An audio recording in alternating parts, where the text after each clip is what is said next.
Hello, hello. Welcome back to another episode of She's in Sync. I am going to be recording a quick and dirty episode for this week all about health anxiety. This has been something that I've been exploring personally in my nervous system work. So many of you know that I invested in working with Carrie Green from the Neuro Babe. And it's been really, really helpful for me, not only for myself, but also in what I bring to the table with clients, because stress and your nervous system are so huge, so huge for healing, especially for those of us who have dealt with chronic hormone symptoms for months, years, decades, because there is a lot of underlying shit with that. It's not just about the symptoms, it's about the core beliefs. It's about how it messes with our brain. It's about the dysregulation. And there's a lot of really interesting science about how your cells hear all of that. So if you believe, for example, you can't heal or that you're always going to be, stuck with a symptom, for me, it was, and I'll go into this, but it was that I will always have acne. Like that's a belief that was instilled in me from a very young age. And that is why I have chronically dealt with acne, right? And this is something where, functional labs, personalized protocols, all of those things have a place. And if we are constantly stuck in fight or flight, or we don't believe that we can heal, you won't. And so that's what we're going to explore today. And this has been a conversation I've not only been having with myself, but also a conversation that's been coming up time and time again with my clients. So I just felt really inspired to just talk about this. And, this I hope is an episode where you marinate on it. You maybe take some of the things we talk about and journal about it. You talk with a partner or a friend about it. Just take this in. It might be an episode that you listen to a couple of times, because I bet this is something that a lot of people haven't discussed with you. A lot of providers are so quick to be like, here's this medication, here's birth control, or here's the list of foods to eat or not eat. But in my world, we go deeper than that. We really address everything. So yes, I will hand you a list of foods that have nutrients that you need the most based on your functional labs. Yes, we'll go through gut protocols if your gut is a mess. Yes, we will, use targeted supplements to help speed healing. And none of that matters. Again, if you have these core underlying beliefs, the body keeps the score, that you won't heal or that you will deal with these things forever. Or if you're stuck in fight or flight, or if you're so anxious about your health, that is going to work against you. So I want to share a little bit about my personal experience, and then I'll bring some client conversations into this too, of what I've been talking about with other women in my world. So for me, like I said, the biggest symptom that I have dealt with for many, many years is acne. And I recently was unpacking why this is so distressing for me, right? So even now, when I get a breakout, my brain, what I'm recognizing is my brain automatically makes that mean something. So it's not just and I will say it's better than what it was before. It's much better. And my acne is pretty much controlled. But, if you're watching this, I have a little one right here and I picked at it and shouldn't have. So now it's even worse, but I have one there. And before, I will say, now it doesn't mean as much to me since I've done this deeper work. But before, I would be constantly looking in the mirror, scanning my face for any new breakouts. And then when they came, I would be like, well, I need to attack this. I was, for so long, I've been at war with my skin for so long. And so unpacking where that came from, I recognized that, everything stems back from childhood. Even if you had a great childhood like I did. And one thing I pushed back against a little bit with my nervous system coach was, I was like, well, I don't have trauma. I had a great upbringing. My parents are very supportive. I'm very lucky. And she was like, well, everyone has trauma. Everyone has trauma. And one thing that she pointed out is trauma for me is being told at a very young age, you will always have acne. You will always have acne. So my mom told me that. And I had to recognize this isn't blaming her. She was doing this out of love because she was bullied for her acne. And so she was trying to protect me and my sister from going through the same thing. And being told at a very young age, you will always have acne. You have to work really hard to control it, to not have it. Like you're basically stuck with it. That in and of itself is trauma because it's basically telling you you're going to be stuck with this chronic condition your whole life. And so there's a lot of feelings of helplessness. So one thing I've been doing is I downloaded a feelings wheel because it can be very easy to be like, oh, like that makes me nervous or that makes me stressed or that makes me anxious. Like those are the words that I was using, but really like what's underneath that. So for me, it was a lot of helplessness around my skin, a lot of helplessness. And that translated from a very young age to, you know, even now sometimes, right? Like where it's like this, now that I have the tools, I can do some testing and stuff, but we'll talk about how that cannot be so helpful. It's the feeling of helplessness and like, I can't control this because I was told at a very young age that I would always have acne. And so I was at war with my skin for so long. And the first time that I felt hopeful versus helpless was when my mom took me and my sister to a dermatologist. And I was like, great, like I'm going to get a solution. This is going to work. I won't have to deal with this anymore. And, that kind of sort of worked in the moment. But when you're 12 or 13, it's also like normal to have acne. And that started my, go on these topicals, do this regimented skin routine, be really careful with what you put on your skin. I remember I got a product from Clinique. Do you guys remember like Clinique? That was like the nice makeup place. My mom got like makeup and stuff. Like when I got my first makeup, it was from there, I think. Or like maybe not my first makeup. I got like CVS makeup. But, that was like the nice place to go. And I put a lotion on my face. And I remember like being in the mirror, just like crying and all these big red welts on my face and putting this lotion on there. And my skin was so angry. It hurt so bad. And I just remember feeling so helpless and hopeless of like anything I do is going to like impact my skin. And then, that translated, I was on birth control and that kind of sort of helped my acne, but I would still get breakouts. And every single time I did, I was like, what do I need to do about this? What do I need to do about this? I constantly felt like it was something I had to be hyper vigilant about, something I had to monitor, something that, I was looking in the mirror all the time to assess my skin and if something new was coming up. And then you add, so for all those years when I was on birth control, it was kind of sort of controlled, I would still get breakouts, which in and of itself is a sign, right? There's something deeper going on. That's in other episodes we talk about. But my brain was like, I need to control this as much as I can. Like, I need to fix this. I need to be on top of this. And what does that do? That creates so much stress, so much stress. If if we look at the other side of the coin, if I could have been in a place where I would have been like, oh, okay, I got a breakout, moving on. What am I having for dinner? Like not making it mean something,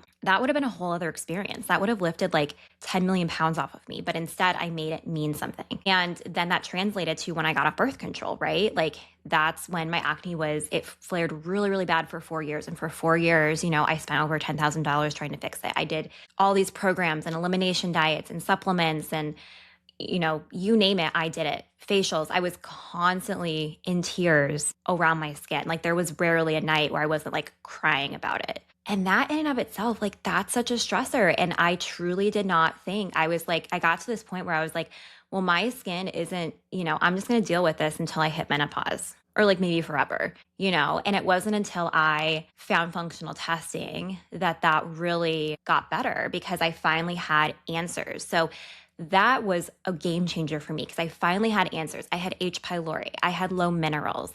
My body was clearly stressed. I mean, no duh. Now that you're listening to this, no duh. But I was very high functioning. I am very high functioning. I didn't recognize that it was stress, okay?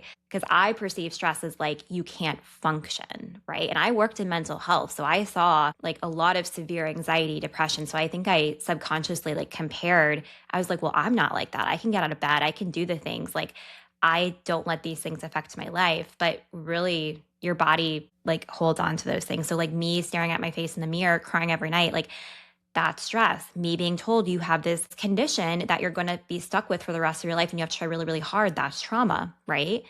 Like, yes, it's not the same trauma as other people's trauma, but that is trauma. We all have traumas. And that's been something that was very hard for me to, again, because I've seen really severe trauma with people when I've worked in eating disorders. And that was very hard for me to accept because I almost felt guilty for saying that. I'm like, oh my gosh, like I'm making this something that it shouldn't be when people have a lot worse experiences. But we have to recognize that everyone's experience is valid. No matter how big or how small, we can't compare to other people's. It's how our brain perceives it, how our body perceives it. And so once I found functional lab testing, that was great. And that really helped with my skin because I had answers after years of not. I finally had hope that it's not something I have to deal with for the rest of my life. I can control this. And I now see that that also unlocked Pandora's box for another problem. Another problem is anytime I got a breakout after the lab testing, it would be like, oh shit, something's wrong with my gut. Oh shit, H. pylori came back.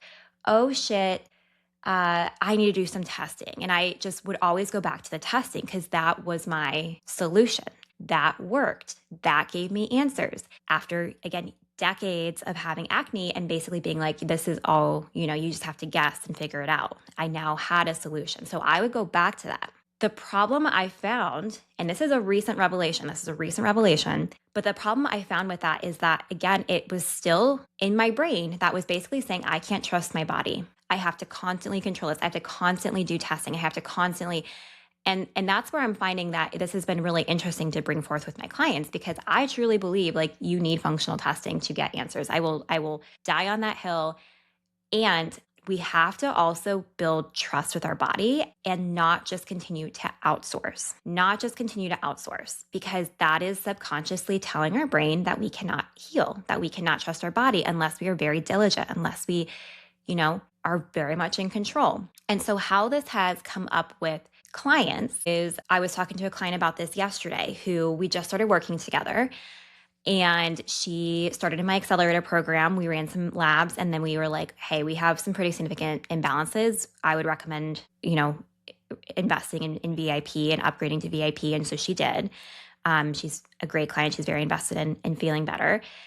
And she was recently diagnosed with, before working together, she had stopped birth control about a year ago, has not had consistent periods. Her and her husband want to start a family soon.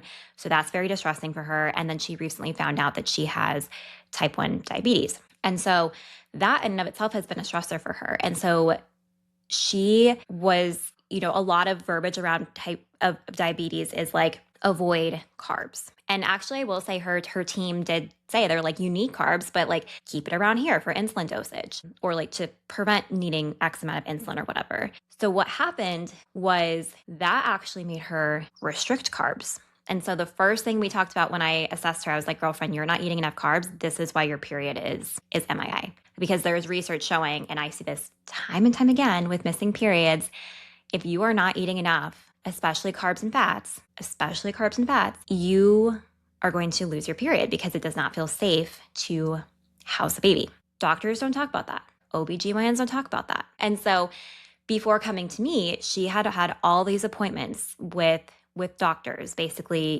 being like, is it PCOS? Is it something more serious? Like, you need progesterone or you need to go back on birth control. Like she had all this noise in addition to the type 1 diabetes where she was like, okay, I need to like be really careful with my carbs or this is going to get worse. Like she just had so much stress around health, which rightfully so. So she ended up finding me. She invested in working with me. We started talking about incorporating carbs. And when we were going through her assessment, I started putting a timeline together. I was like, okay, so when did you get diagnosed with type 1 diabetes? When did your period start becoming irregular/MIA? And we found it was right after her diagnosis of type 1 diabetes. And I was like, that's interesting. Is that when you started like being really careful about your carbs? And she was like, yes. And I was like, bingo. So we have a clear connection between when you started restricting carbs out of fear for, doing it right with type 1 diabetes. And I can just say diabetes. I don't need to keep saying type 1. But we have this clear connection between restricting carbs and the type 1 diabetes and then losing your period.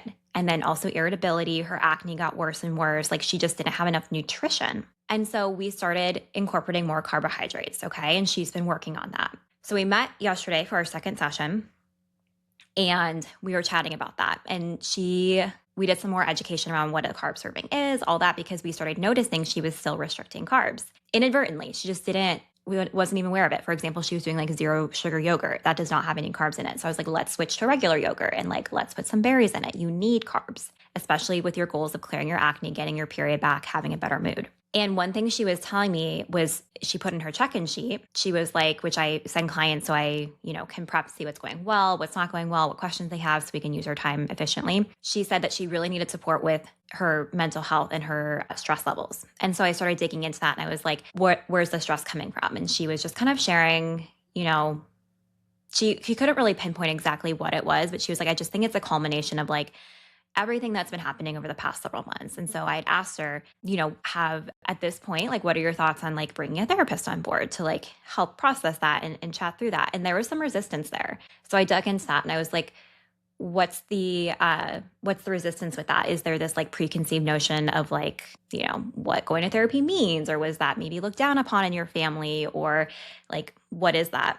And she was like, I think it's just that like I have so many appointments that I don't want to add another one. Like I kind of want to like do this on my own first. So I dug deeper. I'm a digger, okay? I'm a digger.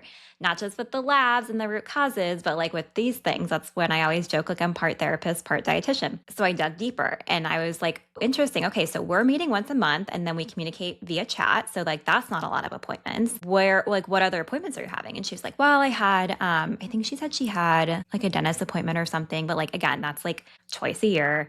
And then she had an OBGYN, she has an OBGYN appointment coming up. And I was like, okay, interesting. And so I had asked her more, what's that for? Is that like a routine, just follow up or whatever? And she was like, well, they were telling me that because I'm a missing period, like they had recently put her on like 10 days of progesterone and they wanted to do an ultrasound to like rule out anything, serious or whatever. And so I was like, let's talk about that. Let's talk about that because even though she invested in working with me and we clearly identified this is why your period is missing. This is why your period's missing. And we are like less than a month into working together, like maybe about a month into working together. These things take time and we're still restricting carbs. We are still new to this stuff. Like this is going to take at least another month or so. Her brain was like, I need to figure out what's going on. It was like, I need to get an answer. I need to get a solution. I need to fix this ASAP. And that was causing a lot of stress. So I will never tell someone, obviously, not to go to a doctor and like not to rule out anything serious. But I just started asking her about that. And I was like, this seems like it's putting more stress on you. Like we clearly have a solution and your brain wants something faster or it's wanting to rule out other solutions or like other possibilities rather. So that was a really good example of she was chasing other things because her brain was really anxious about this, especially with everything else going on. So we had a really candid conversation about how that's adding to her stress and, going to that appointment, but then ruling out anything serious, which I was like, I'm 99% sure they won't find anything serious. I really think this is we have clear evidence this is from not eating enough as a result of restricting carbs after the diabetes diagnosis. And if that'll make you feel better to do that one last appointment to rule out anything serious, okay. But then we really need to commit to doing this and not letting your nervous system win and be like, but what if it's something else? We need to commit to this path. If you invested in this path, I know you believe in this path.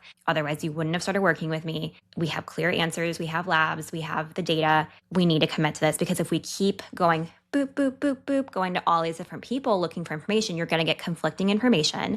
You're going to get information overload and it's not going to be helpful. And that's going to continue to reinforce in your brain that there's something wrong, that I can't fix it, that I have to control it. So constantly seeking out other providers, other, like going on Facebook groups, going on Reddit groups, like, again, those things have their place, but you need, like, that's the benefit of investing in someone like me, having a coach, having someone in your back corner who, like, I am your go-to. I always tell people, like, run to me when things get hard, don't run away from me. And I am your ChatGPT now. If you ever go down ChatGPT rabbit holes, stop and come to me first because I know your body, I know your story, I know your labs, I know you. Okay. Versus it not being individualized and it being cookie cutter or something that worked for someone else but won't work for you. Like that's what probably got you in this place to begin with.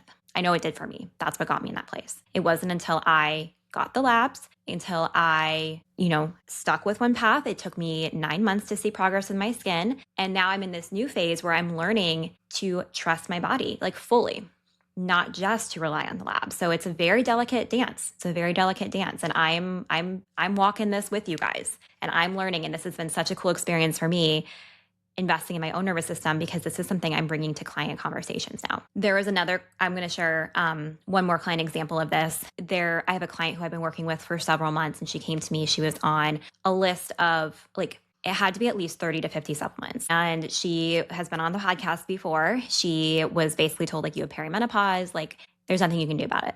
And she has a history of trauma. She has a lot of stress in her life, and she had a lot going on with her health. And so we dug into labs. We found a lot of imbalances. We worked through those. I referred her. She's seeing a therapist now. She is working on the trauma stuff. And the past couple months, she's come to me and she's like, hey, like things have been going really well. And then recently she was like, I've started breaking down before my period and having like these intense mood swings again. Like I'm having XYZ symptoms. And she was like, my therapist thought maybe it's PMDD and maybe I should take saffron or maybe I should take magnesium or things like that. And she was like, but I'm on these things. So like, what do you think? Like, and I had a moment where this has been something that we've been having conversations on. And I was like, instead of just jumping to like, what lab tests do we need? Or because we've already done quite a few labs, and what supplements we need. She's on, she's a supplement taker.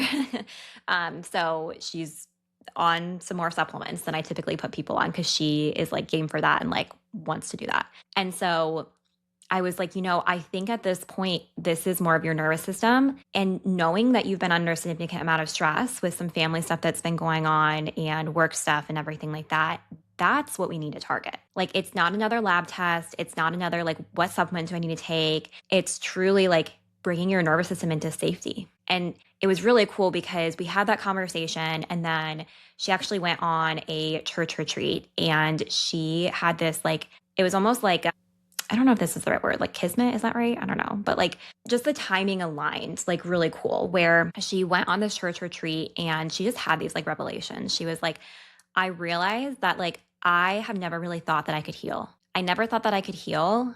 And so I've always outsourced like to other people and doctors and stuff like that. And she had, one thing I didn't mention is she had, before coming to me, she had seen a ton of different doctors, right? Like a ton of doctors, a ton of specialists. She was on HRT. She was on a GLP-1. She was on all these medications. She was like, on all those supplements, like all these things. And it just was so much. And so one thing we did when we first met was like, we whittled it down. And I was like, you don't need all these things. Like, let's focus on the foundations of food, of stress, of like a few supplements that you actually need based on the lab work we have, based on your body. And then we really honed in on like nervous system stuff. Like, again, I referred her to a therapist. And right when symptoms started popping up, she went back to like the oh shit of like, oh shit, like, is it PMDD? Is it this? Is it that? Like, what do I need to do to fix it? And I don't think it would have been, I think I would have known. I think I would have intuitively known, but I leaned more into it than I probably would have in the past because I know more about it, about the nervous system stuff of like, this is your nervous system. This is, we can keep doing test after test, but like, that's not going to get to the root cause. And you guys know I'm all about getting to the root cause. And that's why it's not just about supplements. It's about nutrition. It's about stress. It's about life. It's about your relationships. It's about all those things. And so she went on this retreat. We had our session and she realized, she was like, I really never thought I could heal. And your cells listen to that. Like, it sounds crazy, but there's research on this. Like, one thing I started doing if I have a breakout is I started talking to my skin and being like, thank you, skin, for, doing everything, like for detoxing, for, healing after I fought you for so long. Like, I started talking to it. And so when you talk to your cells out loud, like, it doesn't have to be very long. They listen. They listen. Again, it sounds like witchcraft, but it's like, there's research with it. And so we started just like talking about that. And she realized, yeah, like I just didn't think I could heal. And therefore I haven't been like really honing in on that. And so I sent her a couple of resources and, that's like the new phase she's in. Like, and it's cool because we're kind of going through that together.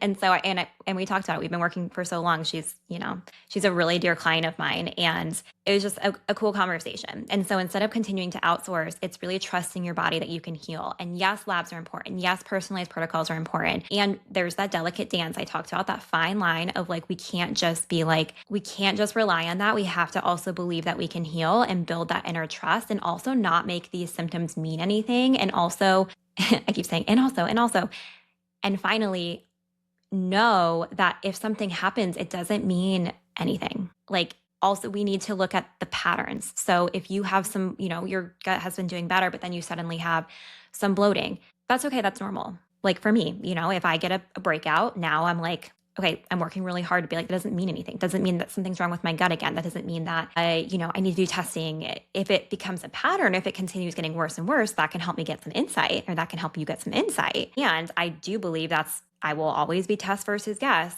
And we want to be really careful with that to not make that another source of stress. Okay. And again, that's where having a coach like myself can be really helpful, because I'm learning about this. I'm going through it in real time. And I've had some great revelations over the past several months that has really made me a better clinician. And that's why I really wanted to, record this episode. And I know when we do need to test, when we do need to pivot, and when we also need to like chill the fuck out and take a step back and be like, okay, let's calm down. It's okay. This is normal. This is part of the healing journey. This is okay. Having someone tell you that and like have that in your back corner or your back pocket can be so, so helpful. So I hope this was a helpful episode for you. I think this is going to resonate with a lot of you. And again, maybe you're listening to this and you're kind of like, I don't know. I guess if you're listening to this, like this is something you needed to hear. So would love to hear any feedback you have. If this episode was helpful, again, please send it to a friend. Please leave a review. I haven't gotten many Apple reviews in a while, not since 2025. So I know that the podcast is growing and I know that you guys are listening. So if you could please, please, please just take like 2 minutes of your time and rate and write a review, leave a comment on YouTube. It would literally mean the world to me. It really helps not only like the show grow, but with that, it means it finds more women who need this information, who are stuck, who are lost, who are isolated, who are hopeless, know that that's not where they need to stay. So I hope you have a great rest of your day. Thanks for listening. And until next time, stay nourished.